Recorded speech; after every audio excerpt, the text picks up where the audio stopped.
बिस्मिल्लाहिर्रहमानिर्रहीम। नहमदुहु सल्ली अला रसूलिल करीम।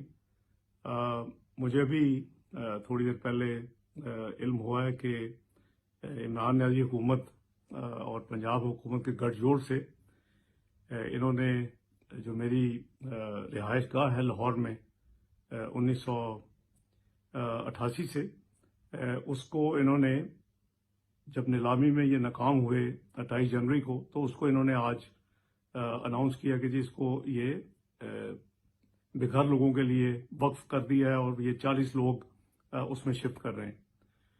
तो अल्लाह की अमानत है, अल्लाह का माल है, वो तो हर चीज़, हमारी जान भी अल्लाह ताला की अमानत है।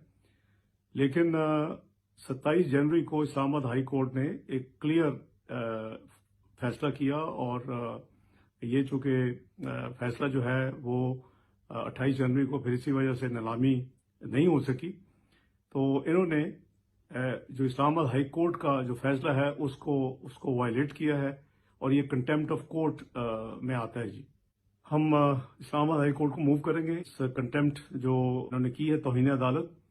दूसरा ये है कि सारा ये जो इन्होंने जो कुछ किया है, ये बेसिकली स्कॉन्डर के नतीजे में ये इन्होंने कुछ एक्शंस लिए हैं। तो वो तमाम एक्शंस इलीगल इसलिए हैं कि वो बेसिक जो बुनियादी जो स्कॉन्डर का फैसला है वो भी इलीगल है।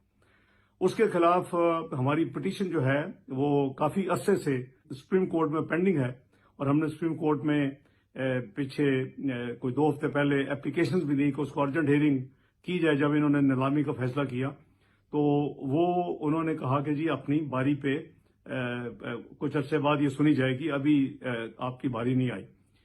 तो किसको नहीं पता कि ये सारा जो मेरा केस ही सारा है वो फ्रॉड है, वो मेलाफाइड ही है और वो एक जेएटी के एक बहुत बड़े झूठ पे मबनी है कि मैंने 20 साल पाकिस्तान में टैक्स रिटर्न नहीं दी। मेरी एक रिटर्न जो है वक्त पे अल्हम्दुलिल्लाह पिछले उस वक्त तक 34 साल और 36 साल से जो रिटर्न्स हैं वो उसकी कॉपीज अवेलेबल हैं और हर चीज़ जो है वो डॉक्यूमेंटेड